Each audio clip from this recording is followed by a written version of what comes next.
The phone rang at 9:30 on a Tuesday night, and I almost didn't answer. The caller ID said Amber, my adopted sister, the girl I hadn't spoken to in 12 years. I picked up and heard her crying, begging me to come home because she finally told our parents the truth. She framed me when I was 17. She confessed everything. The stolen money, the lies, the evidence she planted. I just laughed, a bitter, hollow sound. I told her I was standing in my downtown office overlooking the city I conquered alone, and she was 12 years too late. Some bridges, once burned, can never be rebuilt. I hung up. But let me back up. Let me tell you about the family I used to have, back when I believed in things like loyalty and unconditional love. I grew up in a small suburb outside Columbus, Ohio. The kind of place where everyone knows everyone, where high school football games are community events, where your reputation follows you like a shadow.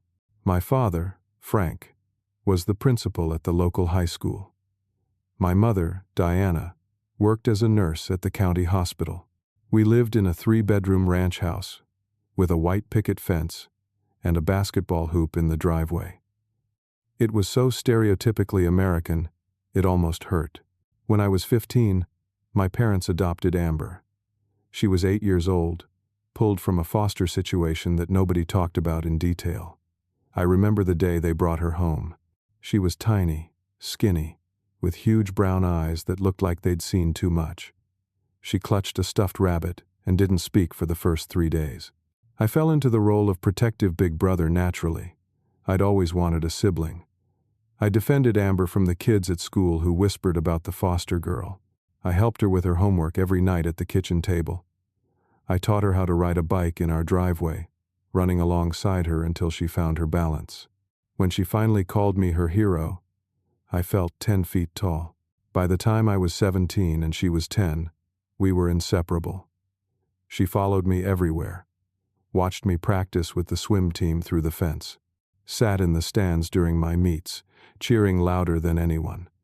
She'd wait up for me when I came home late from dates with my girlfriend Stephanie, wanting to hear every detail. I was the golden child, and I knew it. Captain of the swim team, straight A student, accepted to Ohio State University with a partial scholarship. Teachers loved me. My father beamed with pride whenever someone mentioned my name. My mother kept a scrapbook of every achievement, every award, every newspaper clipping that featured her son. Life felt perfect, blessed, secure. I'd been working part-time at Henderson's Grocery since I turned 16, stocking shelves, bagging groceries, cleaning up spills. It wasn't glamorous, but the pay was decent, and I was saving every penny. I had a plan, a clear, beautiful plan for my future. I kept my savings in a small lockbox in my closet. By the spring of my senior year, I'd saved $3,200. Every crumpled bill represented hours of work, dreams deferred, a future I could almost taste. I was going to buy a used car, something reliable to get me to campus and back. The rest would cover textbooks, supplies, the little things scholarships didn't pay for. Amber knew about the money. She'd asked me about college one night, her eyes wide with curiosity. How much does it cost? Where will you live? Will you come home to visit? I'd shown her the lockbox, explained my savings plan, told her about the car I was looking at. A 2003 Honda Civic with 130,000 miles, but the engine was solid. She'd seemed so proud of me, so impressed that her big brother had it all figured out. I should have known better. I should have seen the signs. In the weeks before everything fell apart, Amber changed. She became moody, withdrawn. She'd snap at simple questions, spent hours locked in her room, avoided family dinners with mumbled excuses. When I tried to talk to her, she'd brush me off with a coldness that felt alien. I figured it was puberty, hormones, the normal teenage angst everyone warned parents about. I gave her space. I focused on my own life. Senior prom was coming up. Stephanie and I were planning our future. I had college orientation scheduled for June. The swim team had regionals. Life was busy, full, rushing forward. I didn't pay close enough attention. That was my first mistake. It was a Thursday in late April. I remember because we had swim practice that afternoon, a brutal 2-hour session that left my shoulders burning. Coach had us doing butterfly sprints until half the team was ready to quit. I drove home around 6, my hair still damp, my body pleasantly exhausted. My mother's car was in the driveway. So was my father's, and a police cruiser. My stomach dropped before I even understood why. I walked through the front door and found my parents in the living room with 2 officers. My mother was crying. My father's face was stone. And on the coffee table, open and empty, was my lockbox. $3,200. Gone. One of the officers stood when I entered. He was older, maybe 50, with gray at his temples and eyes that had seen everything. He introduced himself as Detective Morris. His partner, a younger woman named Officer Chen, stayed seated taking notes. My father wouldn't look at me. Detective Morris asked me to sit down. His voice was professional, detached. He explained that my parents had called them after discovering what they believed was drug money hidden in our garage, behind my swim equipment, in a black backpack I'd never seen before.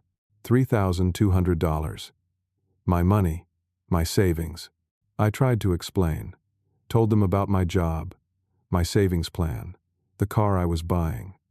I pulled up my bank statements on my phone, showed them the withdrawals I'd made over the past week. I'd taken out cash because the guy selling the Civic wanted cash for the deposit. We were supposed to meet that Saturday to finalize everything. But then Amber walked into the room. Her eyes were red. Her face was blotchy. She looked terrified, small, vulnerable. She wouldn't meet my gaze. Detective Morris asked her to repeat what she'd told our parents. Amber's voice shook. She said she'd seen me counting large bills late at night in my room, acting suspicious, secretive. She said she'd gotten worried, so she'd looked through my phone when I left it charging in the bathroom. She'd found text messages between me and someone named Rico, discussing deliveries and keeping things quiet. I stared at her. Rico was a guy from my swim team. We'd been texting about practice schedules and a team fundraiser. But the way Amber described it, the way she took phrases out of context, made it sound like drug deals. She wasn't done. She pulled a crumpled piece of paper from her pocket. My handwriting. It said, "Take it Thursday night. Nobody will know." She wasn't done. My father finally spoke. His voice was cold, distant, like he was talking to a stranger. He told the officers that Amber had come to them that afternoon, crying, scared. She'd confessed that she suspected I was dealing drugs at school, that I'd been acting strange for months, that she'd overheard me on the phone talking about quantities and prices. I tried to defend myself, tried to explain each piece of so-called evidence, but my voice sounded desperate, guilty, even to my own ears. Officer Chen asked if they could search my room. My father said yes before I could answer. They found nothing incriminating in my room, but Detective Morris said they'd need to check my school locker as well. He asked if I'd consent to a search. I said yes, because I had nothing to hide. I was innocent. I was being framed by my own sister, but I still believed the truth would win. My mother wouldn't stop crying. She kept asking me how I could do this to the family, to my father's reputation. He was a high school principal.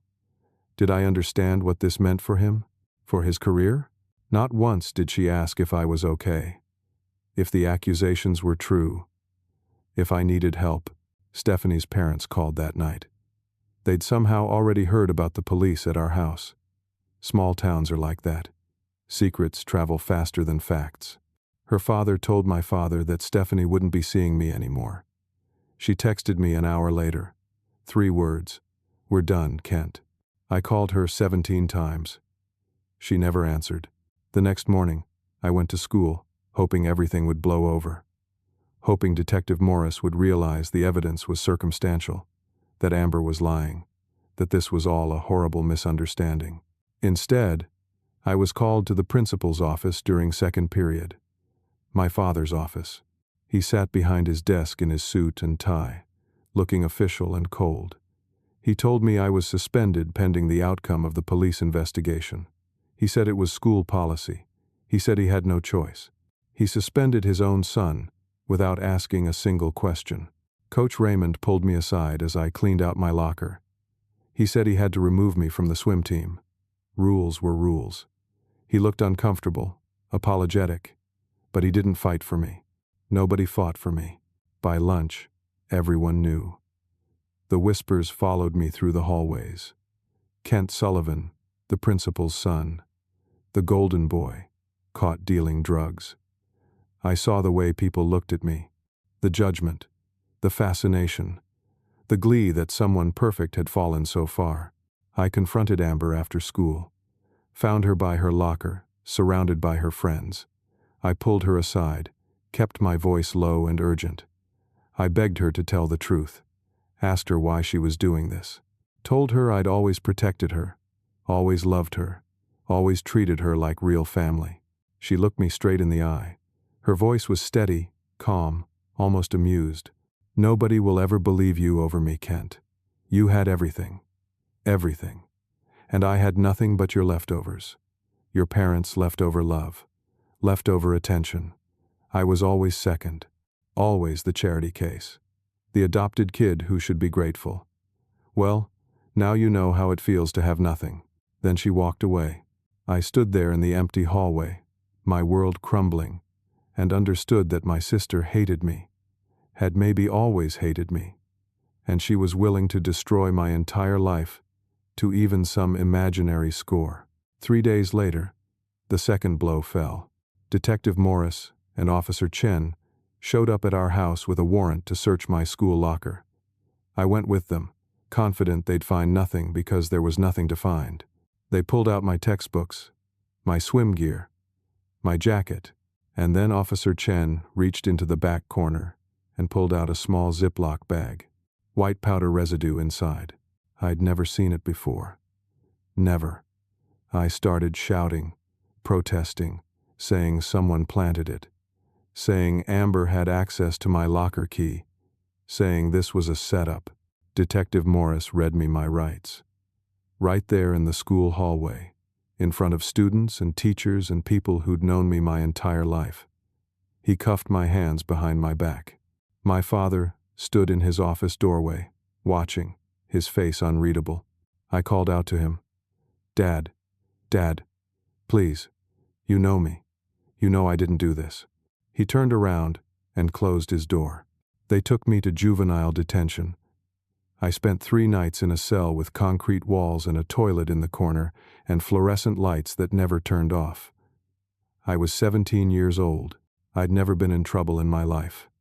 I'd never even had detention. My parents refused to post bail. My mother told Detective Morris that maybe some tough love would teach me a lesson. My father didn't come to the detention center at all. Eventually, the charges were reduced. The prosecutor admitted they didn't have enough evidence to prove I was dealing drugs. The powder tested positive for crushed aspirin, not cocaine. The text messages with Rico were clearly about swim practice once the full conversations were reviewed. The money was mine, legally earned and saved, but they still charged me with misdemeanor possession of stolen property. My own money, ironically, since it had been hidden in the garage. My public defender, a tired woman named Miss Patterson who handled 30 cases at once, convinced me to take a plea deal, probation, mandatory counseling, community service. She said if I fought it, they might charge me as an adult, and the risk wasn't worth it. I took the deal. I had no choice. Ohio State sent me a letter 2 weeks later. Due to recent legal issues, they were rescinding my acceptance and my scholarship. We wish you the best in your future endeavors. Stephanie blocked my number. My best friend Derek stopped returning my calls. Later, I heard through mutual friends that his parents forbade him from associating with me. Didn't want their son's reputation tainted. The swim team had their end-of-year banquet without me. I'd been captain. I'd led them to regionals. But my name wasn't mentioned once. And through it all, Amber played the role of traumatized sister perfectly.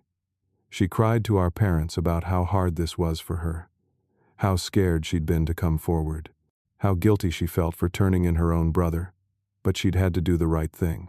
They praised her for her bravery. The final conversation with my father happened on a Saturday morning in June. I'd finished my court-mandated community service the day before. 50 hours picking up trash along the highway, in an orange vest, supervised by a man who treated me like a criminal because, legally, I was one. My father called me into the living room. My mother sat on the couch, her hands folded in her lap, her face drawn. Amber was upstairs, but I could hear her footsteps above us, pacing, listening. Frank, because I'd stopped thinking of him as Dad, got straight to the point. You need to leave this house. I stared at him. He continued, his voice measured and cold, like he was disciplining a student rather than exiling his son. You've destroyed this family's reputation. I'm a school principal, Kent. Do you understand what the last 2 months have done to my career? The school board questioned my judgment. Parents demanded meetings. I've had to answer for your actions again and again.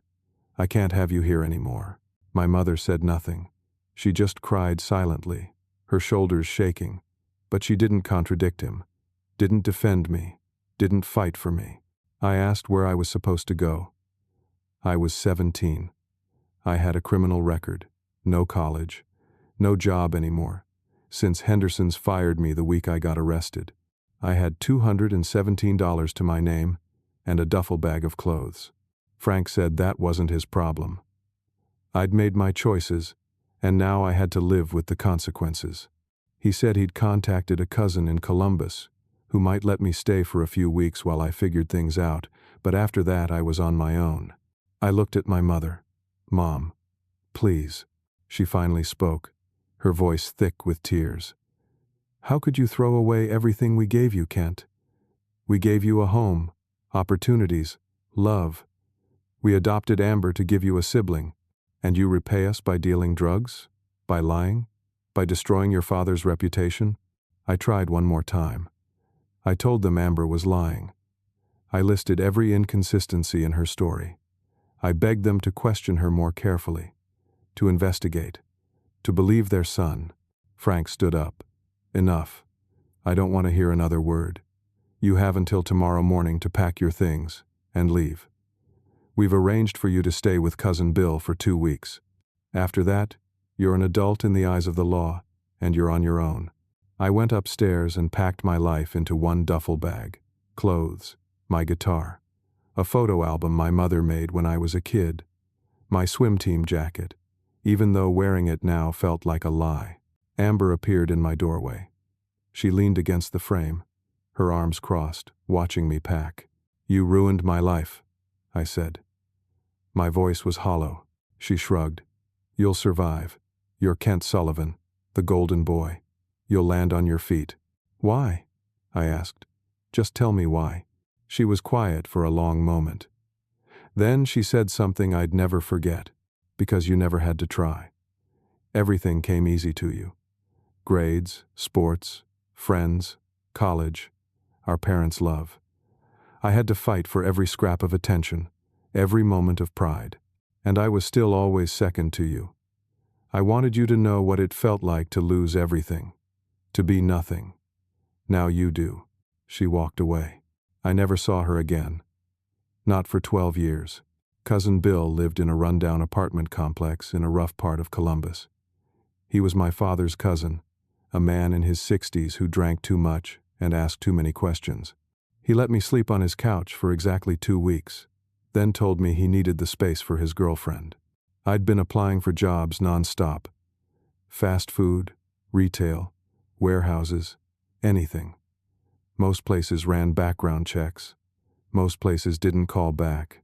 I finally got hired washing dishes at a 24-hour diner called Rosie's. Minimum wage.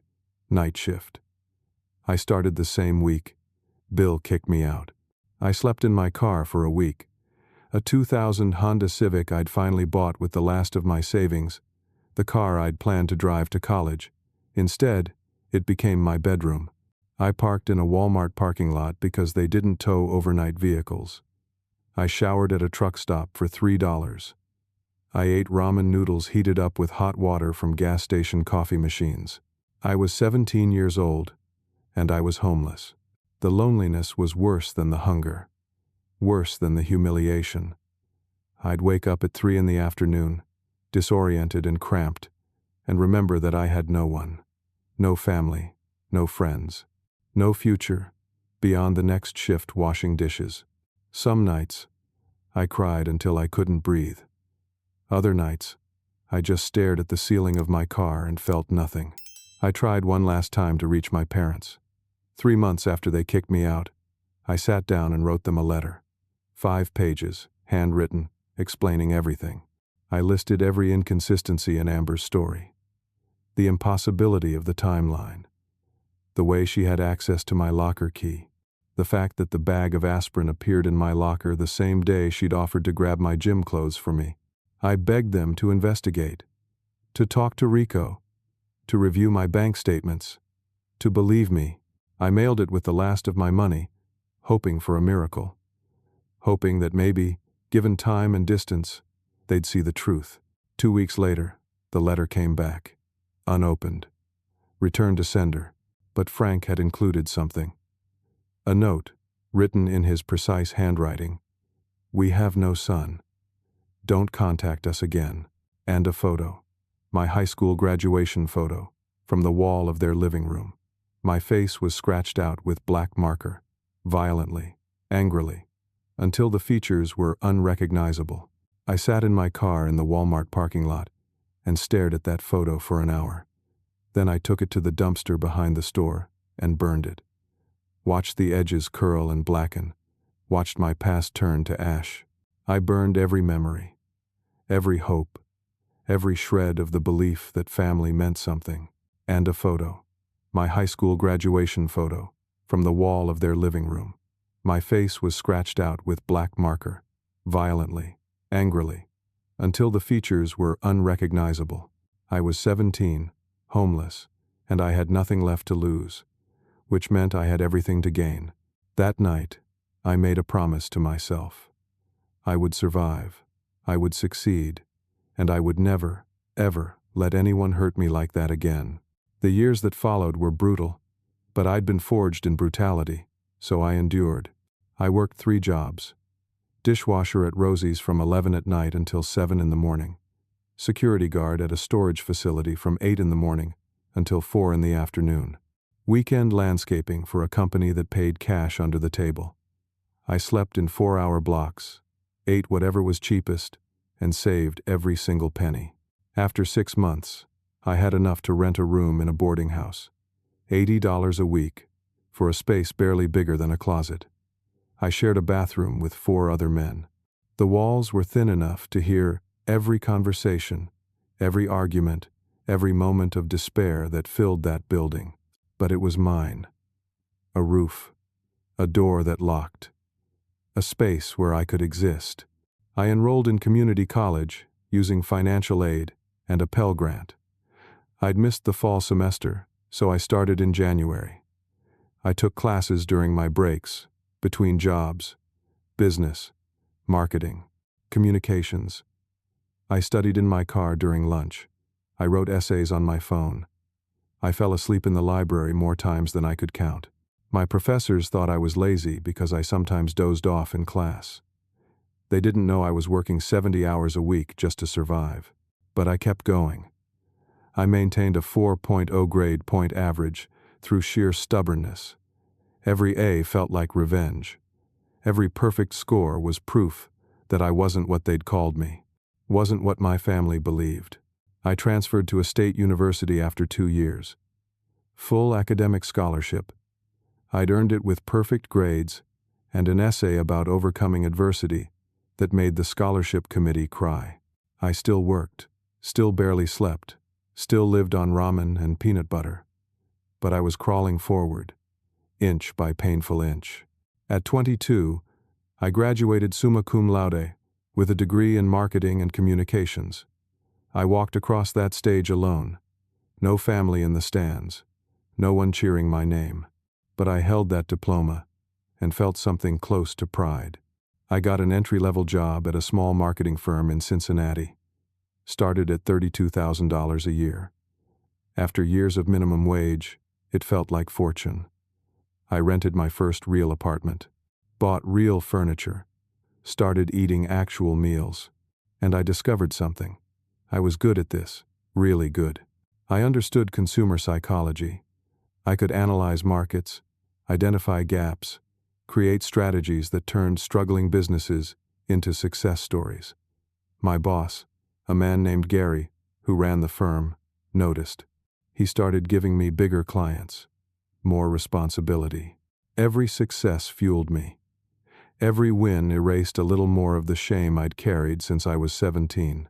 I worked like a man possessed, because I was possessed. By the memory of my father's cold dismissal, by Amber's smirk, by every person who'd believed I was a criminal. I worked to prove them wrong, even though they'd never see it. At 24, I'd saved enough to take a risk. I noticed that small businesses were struggling with digital marketing. They couldn't afford big agencies, but they needed help competing online.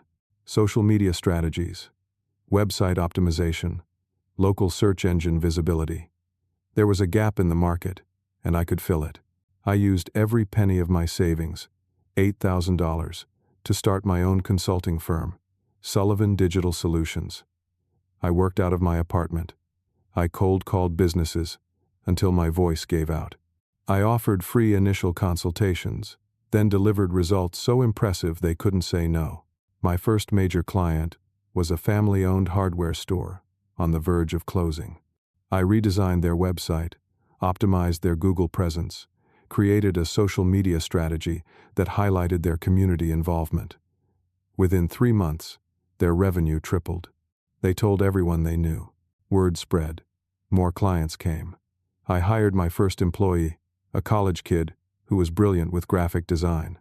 Then another. Then another. By 25, Sullivan Digital Solutions had 15 employees and annual revenue in the 7 figures. I'd made it. From homeless teenager to successful entrepreneur in less than 8 years. I bought my first home, a modest condo overlooking the river. I stood on the balcony the night I moved in and felt the weight of those years. The hunger, the exhaustion, the loneliness, all of it had led here. But the victory felt hollow because I had no one to share it with. I dated occasionally, met women through work, through friends of employees, through apps.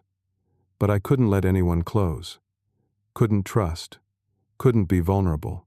I'd built walls so high that intimacy felt impossible. Therapy helped. I started seeing a counselor named Dr. Ramirez when I was 26. She diagnosed me with complex PTSD from the trauma of my teenage years. We worked through trust issues, abandonment fears, the anger I'd buried so deep it had turned to stone. But I still couldn't open up. Not really. Not in the way that leads to real connection. So I threw myself into work, expanded the business, opened offices in Cleveland and Pittsburgh, hired 70 employees, built something real and successful and mine. And I was still alone. At a business conference in Chicago, when I was 28, I ran into Derek, my former best friend from high school. He was working in sales for a pharmaceutical company, wearing a cheap suit and looking tired. He didn't recognize me at first. I was in a tailored suit that cost more than his car payment. I'd filled out, built muscle, carried myself with confidence. I wasn't the broken kid he'd abandoned. When he realized who I was, his face went pale. Kent? Kent Sullivan? We stood in the hotel lobby, 10 years of silence between us. He tried to apologize. Said he'd heard rumors back home that maybe Amber wasn't telling the truth. Said he'd always wondered. Said he was sorry for not standing by me. I cut him off. My voice was calm, cold. 12 years too late, Derek. He kept talking, desperate now. Told me Amber had struggled, dropped out of college, couldn't keep a relationship, still lived with our parents. He said it like I should care. I didn't. I told him I had a meeting and walked away. Didn't look back, didn't feel anything. That should have been satisfying. Revenge through success, proving them all wrong. But it just felt empty. By 29, I had everything I'd dreamed of as a homeless 17-year-old. and nothing I'd actually needed. Sullivan Digital Solutions was worth north of $12 million. We had offices in 3 cities and a client roster that included Fortune 500 companies. I'd been featured in business magazines, invited to speak at conferences, called a self-made success story. I owned a penthouse in downtown Cincinnati with floor-to-ceiling windows and a view that stretched for miles. I drove a car that cost more than my first year of college would have. I wore suits that were custom-tailored, ate at restaurants where reservations took months, and I was miserable. Not in an obvious way. I functioned. I ran my business. I met with clients. I made decisions that affected 70 people's livelihoods. I was good at wearing the mask of success. But at night, in that penthouse, I was completely alone. I'd go to expensive restaurants and eat dinner by myself, surrounded by couples and families and friends. I'd come home to silence. I'd stand at those floor-to-ceiling windows and look at the city lights and feel nothing. Holidays were the worst. Thanksgiving, I'd order takeout and work. Christmas, same thing. My birthday came and went with cards from employees and clients, but no one who actually knew me, because no one actually knew me. I'd made sure of that. I still saw Dr. Ramirez every week.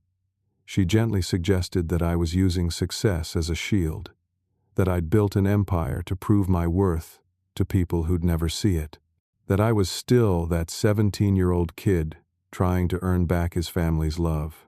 I knew she was right, but knowing didn't make it easier to change. I dated, but never seriously. I'd see someone for a few weeks, maybe a month, then find an excuse to end it. Too busy with work, not ready for commitment, need to focus on myself. All true, and all excuses. The truth was simpler and more painful. I was terrified. Terrified of trusting someone and having them destroy me again. Terrified of loving someone and losing them. Terrified of being vulnerable enough to be hurt. So I stayed alone. Safe. Successful. Empty. I financially supported 3 charities. One for homeless youth, one for foster children, one for wrongly accused teenagers navigating the legal system. I donated anonymously, sent checks every month, funded programs that helped kids like I'd been. It helped. A little. Knowing my pain had purpose, that maybe I could keep someone else from feeling what I'd felt. But it didn't fill the void. Sometimes, when I had business in Columbus, I'd drive past my old neighborhood. I'd slow down as I passed the house I grew up in. The white picket fence was graying now. The lawn less perfect. The basketball hoop rusted. I'd imagine stopping, knocking on the door, seeing my parents' faces, showing them what I'd become, despite them. But I never did. I just drove past, feeling the old wound ache, and kept going. The anger had faded over the years. That was the strangest part. I'd expected to hate them forever, to carry that rage like fuel. But time had cooled it to something else. Not quite forgiveness. Not quite indifference. Just a dull, persistent ache that never fully healed. I wondered about them sometimes. My father would be in his mid-60s now, probably retired. My mother in her early 60s, still nursing maybe, or retired as well. And Amber would be 27, an adult, living her own life. I wondered if they ever thought about me, if they regretted their choices, if they'd realized the truth. But I never reached out, never broke the silence. Because what would be the point? They'd made their choice 12 years ago. They'd chosen to believe I was a drug dealer rather than question their adopted daughter. They'd chosen reputation over their son. They'd chosen to erase me from their lives. I'd simply returned the favor. Dr. Ramirez asked me once what I'd do if they tried to contact me. If they apologized. If they wanted me back. I said I'd ignore them. Said it was too late. Said I'd moved on. She looked at me with those knowing eyes and asked, "Have you, though?" I didn't answer. On my 29th birthday, I was alone in my office. It was 9:30 at night. Most of my employees had gone home hours ago. I stood at the window overlooking the city, the lights stretching out like stars, and felt the familiar wave of loneliness crash over me. 29 years old. 12 years since I'd had a family. 12 years of building, working, succeeding, proving. And for what? My phone rang. I almost ignored it. But something made me look at the caller ID. Amber. Home. I'd never deleted the contact. Never changed it. After 12 years, her name and the word home were still linked in my phone. My hand shook as I answered. She was sobbing, barely coherent. Kent, please. I'm so sorry. I told them everything. I confessed. I couldn't live with it anymore. Mom's dying. She has cancer. She's asking for you. Dad wants to apologize. Please, Kent, please come home. We need you. I listened to every word. Felt the old wound rip open, fresh and bleeding as the day they kicked me out. Then I told her what I'd said in the beginning. I was standing in my downtown office overlooking the city I'd conquered alone. She was 12 years too late. Some bridges, once burned, can never be rebuilt. I hung up, and then I stood there in the silence and realized I was shaking. I didn't sleep that night. I sat in my penthouse, staring at my phone, replaying Amber's words over and over. Mom's dying. Cancer. 6 months to live. Asking for you. Dad wants to apologize. I told them everything. Confessed. 12 years too late. Part of me wanted to delete her number. Block them all. Pretend the call never happened. I'd lived 12 years without them. I could live 12 more, 1,200 more. But another part, a smaller, quieter part, whispered, "Your mother is dying." I didn't sleep. I paced my penthouse, anger and grief warring inside me.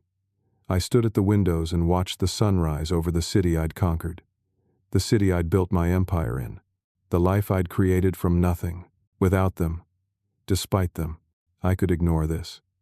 I had every right to. They'd thrown me away like garbage. Believed lies over their own son. Scratched my face out of photos. Told me I was dead to them. Why should I care if my mother was dying?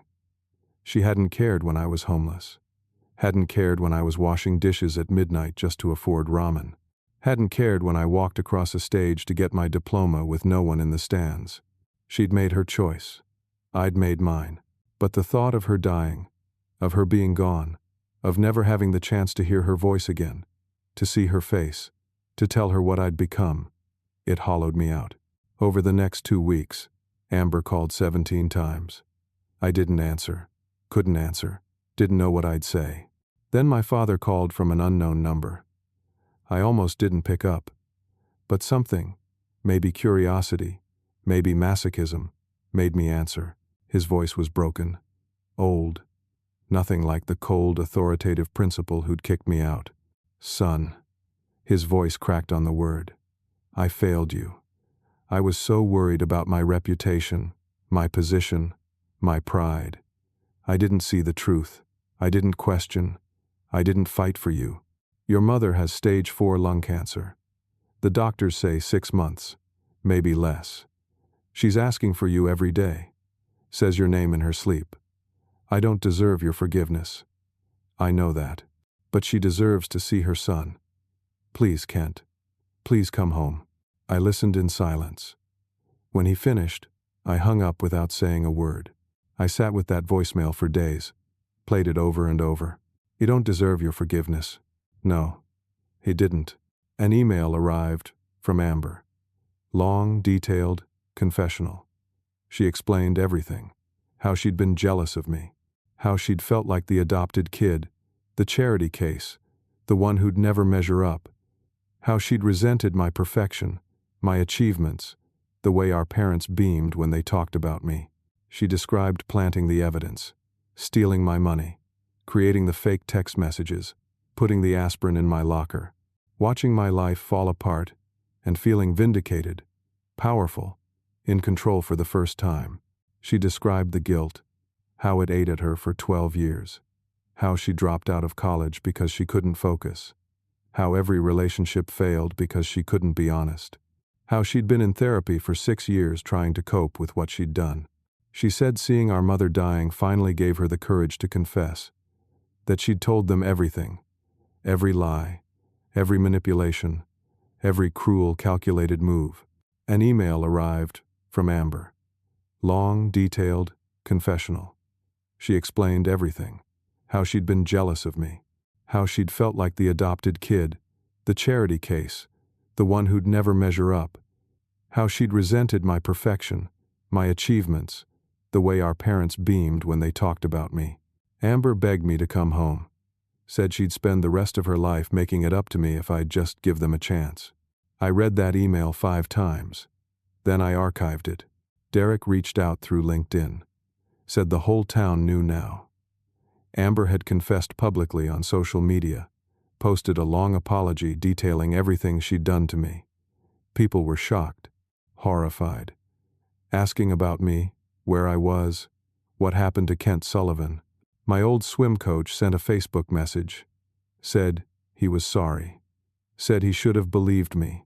Said he should have fought for me. Stephanie, my high school girlfriend, sent a message too. She was married now, had 2 kids, lived 3 states away.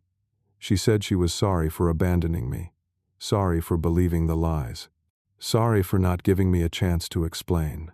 Everyone was sorry now that the truth was out, now that it was safe, now that I'd already survived the worst without them.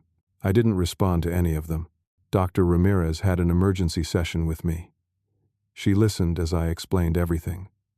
Then she asked the question that changed everything. What does 17-year-old Kent need from you? I stared at her. What? That kid, sleeping in his car, washing dishes at midnight, believing he was worthless, because the people who were supposed to love him unconditionally threw him away. What does he need? I didn't know how to answer. She leaned forward. He needs to know he's worth loving, that his family's betrayal didn't define his value, that he survived, thrived, became someone remarkable. And maybe he needs to know that forgiveness isn't about them. It's about him, about releasing the poison he's been carrying for 12 years.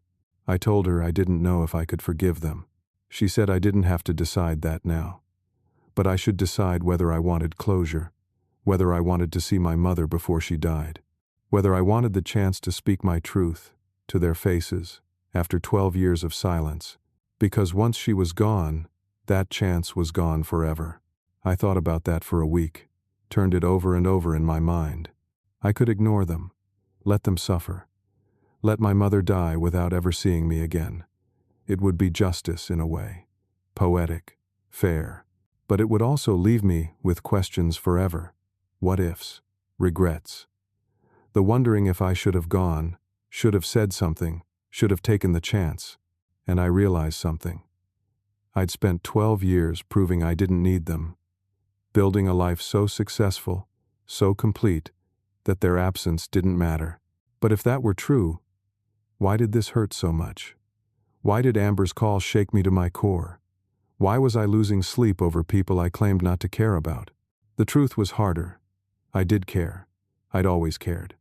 I just buried it under layers of anger and ambition and self-protection. And maybe, 17-year-old Kent deserved more than revenge. Maybe he deserved peace.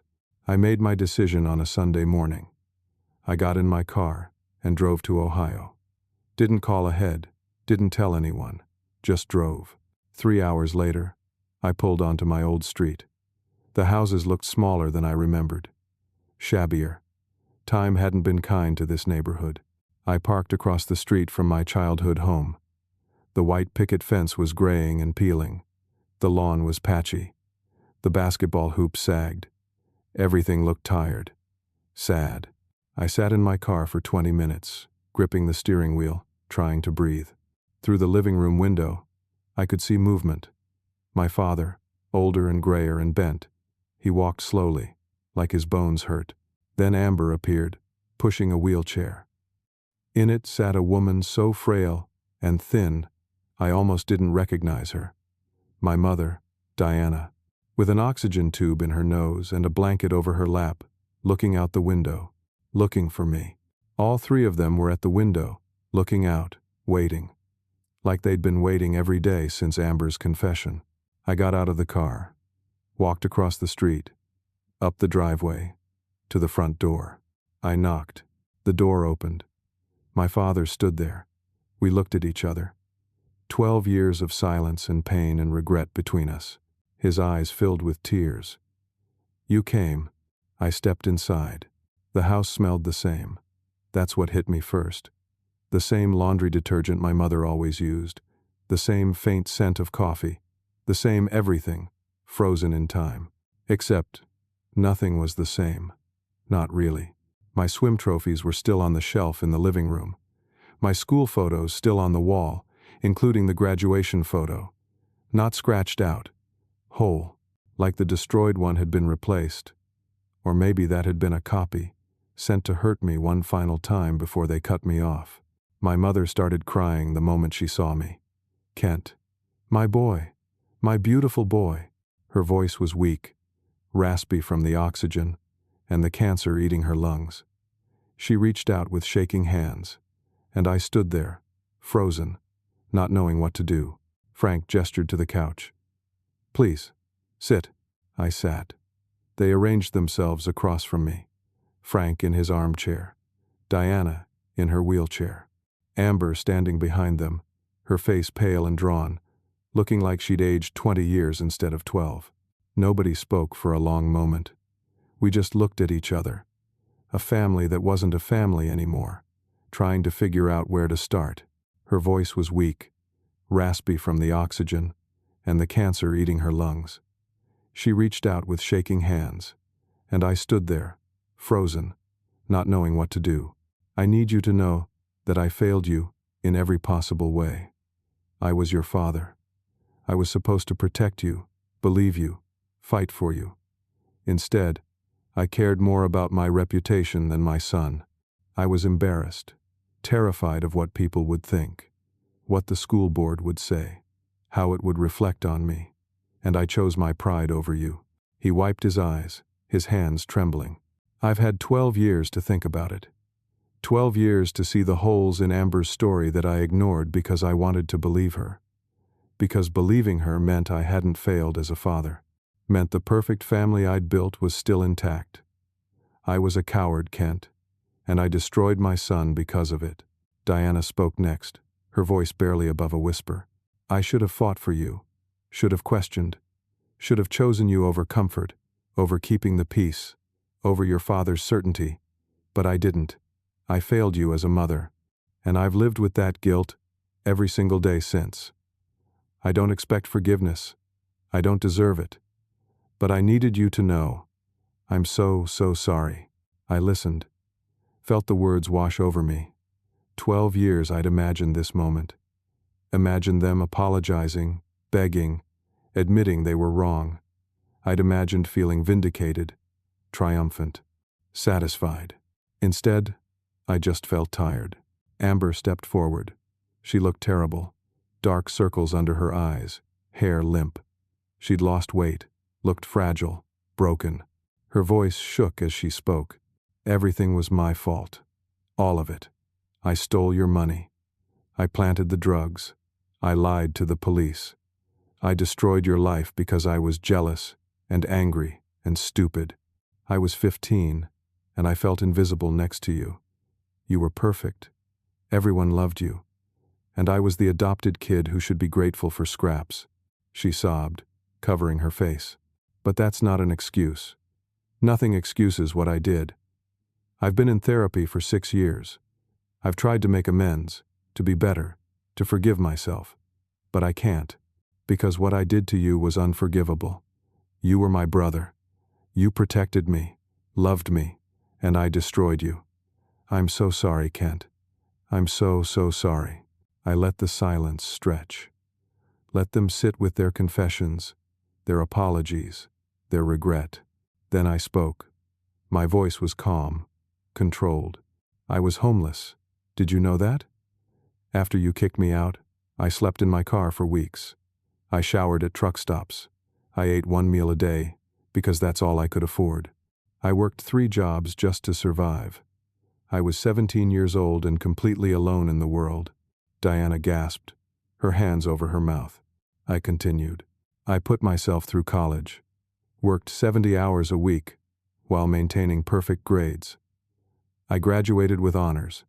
I built a business from $8,000 in savings and turned it into a multi-million-dollar company. I've been featured in magazines. I employ 70 people. I own a penthouse and drive a car that costs more than you make in a year. I looked at each of them. I did all of that without you, despite you, because you taught me that I could only rely on myself. That was a painful lesson, maybe the most painful lesson I've ever learned, but it made me who I am today. Frank's voice was barely audible. We're so proud of you. I laughed. A bitter, hollow sound. You don't get to be proud. You don't get to claim any part of my success. You threw me away, scratched my face out of photos, told me I was dead to you. My success happened in spite of you, not because of you. The words hung in the air, harsh, true, necessary. Diana spoke through her tears. Can you ever forgive us? I was silent for a long time. 12 years of pain sat between us. 12 years of loneliness, of therapy, of building walls so high nobody could climb them. 12 years of proving my worth to people who'd never see it. Finally, I answered. I don't know yet. I don't know if I can forgive you. Maybe I never will. But I'm here. That's a start. Over the next 3 weeks, I visited every few days. I'd drive up from Cincinnati, spend a few hours, then drive back. Slow, careful, testing the waters of reconciliation. Diana wanted to know everything about my life. My business, my employees, my home, the charities I supported. I told her, slowly, carefully, sharing pieces of myself I'd protected for so long. She listened with joy and sorrow mixed on her face. Joy at who I'd become, sorrow at everything she'd missed. One afternoon, just the two of us, she said something I'll never forget. You did this without us, Kent. You built something real and good and successful completely on your own. That's more impressive than if we'd helped you every step of the way. I'm so proud of you, and I'm so sorry I wasn't there to watch you grow into this man. I felt something crack inside me. Not break, just crack, enough to let a little light in. I had a private conversation with Amber one evening. We sat on the back porch, the same porch where we used to sit as kids, where I'd help her with homework and she'd tell me about her day. She looked at me with haunted eyes. I know you probably hate me. I hate myself. I've tried to move forward, to build a life, but everything's tainted by what I did. I can't hold down a job, can't maintain relationships, can't look at myself in the mirror without seeing the person who destroyed her brother's life. I watched her cry and felt nothing. No satisfaction, no pity, just exhaustion. I don't forgive you yet, I said. Maybe I never will. But I don't hate you anymore. Hate is exhausting, Amber. I'm tired of carrying it. She nodded, accepting that. It's more than I deserve. I talked with Frank several times. Long, difficult conversations about pride and failure and regret. He told me he'd retired early, unable to face the school after the truth came out. That parents who'd once respected him now whispered about the principal who destroyed his own son. I didn't feel vindicated hearing that. I just felt sad. Sad for all of us, for all the wasted years. One evening, Frank asked me about my business. I told him about Sullivan Digital Solutions, about the clients we'd helped, the strategies we'd developed, the lives we'd changed. He listened, his eyes bright with tears. Then he said, "You named it Sullivan, after the family name." I shrugged. "It's my name too. You don't own it." But there was more to it than that. Even after everything, some part of me had held on to that name, that identity, that connection. Diana died 6 weeks after I came home, peacefully in her sleep, with hospice care and pain medication keeping her comfortable. I was there. I'd been visiting that day, sitting by her bed, reading her updates about my business. She'd drifted off mid-conversation, her breathing slow and labored. When it stopped, I held her hand and felt the weight of 12 years settle over me. I delivered the eulogy at her funeral, stood in front of half the town and talked about second chances, about the cost of pride, about forgiveness being harder than revenge, but worth the effort. I talked about my mother, the woman who'd made chocolate chip pancakes every Sunday morning, who'd bandaged my skinned knees, who'd sung me to sleep when I had nightmares, who'd failed me when I needed her most, and who'd spent her final months trying to make amends. I told them I'd forgiven her, because I had. Standing there, looking at her casket, I realized I couldn't carry the anger anymore. It was killing me slowly. Forgiveness wasn't about her. It was about me. About releasing the poison I'd been drinking for 12 years. After the funeral, people approached me. Stephanie and her husband, Derek, Coach Raymond. Teachers who remembered me. Neighbors who'd whispered about the principal's drug-dealing son. They all apologized. Said they should have known better, should have questioned, should have believed in me. I accepted their apologies with grace. Didn't make them grovel. Didn't rub my success in their faces. Just acknowledged their words and moved on. Derek asked if we could try again. Be friends. I told him maybe someday, but not yet. The wound was too fresh. The trust too broken. Stephanie hugged me, her husband standing awkwardly nearby. She told me she was sorry for abandoning me, that she'd thought about me over the years, wondered what happened, hoped I was okay. I told her I genuinely wished her well, and I meant it. I felt no romantic feelings, no bitterness, just a distant kindness for someone who'd once mattered. After the funeral, I went back to Cincinnati, back to my penthouse, back to my business. But I kept in touch with Frank. Awkward phone calls at first, stilted conversations about weather and work. But slowly, carefully, we rebuilt something. Not the father-son relationship we'd had. That was gone forever. But something new, fragile, cautious. He called every Sunday. We'd talk for 20 minutes, 30, about our weeks, my business, his retirement, the garden he was trying to maintain, the grief he was processing. 6 months after Diana's death, I introduced him to someone.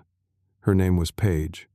I'd met her through a mutual friend, a woman who worked in nonprofit fundraising. She knew my whole story, every ugly, painful detail, and she loved me anyway. Paige was patient, understanding. She didn't push me to open up faster than I could. She let me take down my walls brick by brick, at my own pace. When I introduced her to Frank, he cried. Told me he was grateful I was letting him back into my life. Grateful I'd found someone who made me happy. Amber moved to Oregon, started fresh in a place where nobody knew her story. She sent me occasional updates, therapy progress, a new job, small victories. I responded politely but distantly. I wasn't ready to forgive her. Maybe I never would be. But I didn't wish her harm. I just wished her away. A year after Diana's death, Paige and I got engaged. I called Frank to tell him. He asked, hesitantly, if he could attend the wedding. I said yes. The wedding was small, intimate. Paige's family, my employees who'd become friends, Dr. Ramirez, who'd helped me survive and heal, and Frank, sitting in the front row, crying through the entire ceremony. He gave a speech at the reception, talked about second chances, about a son who'd succeeded despite his father's failures, about gratitude for grace he didn't deserve. I listened and felt the last piece of my anger crumble away. I was 31 years old. I had a wife who loved me, a business that thrived, a father who was trying, a life I'd built from nothing, and I had peace, real, genuine peace. Looking back now, I understand something I couldn't have understood at 17. My family's betrayal didn't define me. It refined me. The pain made me stronger. The abandonment made me self-reliant. The injustice made me fight for others facing similar struggles. I learned that family isn't just blood. It's choice, loyalty, truth. I learned that success built from pain is sweeter than success handed to you. I learned that forgiveness isn't about them. It's about refusing to let the past control your future. Most importantly, I learned that the strongest thing you can do when you have the power to destroy someone isn't to use that power. It's to choose peace instead. At 17, my family kicked me out after my adopted sister framed me. 12 years later, she confessed. They wanted forgiveness, wanted me back. I could have destroyed them. I had the success, the power, the moral high ground. I could have made them pay for every moment of suffering they'd caused. Instead, I chose something harder. I chose to heal. Not for them, for me. Because carrying hate is like drinking poison and expecting the other person to die. And I was done being poisoned. I'm 31 now. I have a life I built with my own hands. A wife who sees all of me and loves what she sees. A father who calls every Sunday, trying to rebuild what he destroyed. A business that helps people. Charities that support kids who were like me. And I have peace. That's worth more than any revenge. So here's my question for you. Have you ever had to choose between revenge and peace? Between holding on to anger that's justified and letting it go for your own healing? What did you choose and how did it change you? I'd love to hear your story in the comments below. If this story resonated with you, if it made you think about forgiveness or second chances, or the power of rebuilding your life from nothing, please hit that like button. Subscribe to hear more stories about overcoming pain, choosing healing, and finding peace after betrayal. And share this with someone who might need to hear it. Someone who's carrying anger that's slowly poisoning them. Someone who needs to know that forgiveness is possible, even when it seems impossible. Thank you for listening to my story. Thank you for being here. I hope you find your own peace, whatever that looks like for you. Take care of yourselves, and remember, your past doesn't define you. How you rise from it does.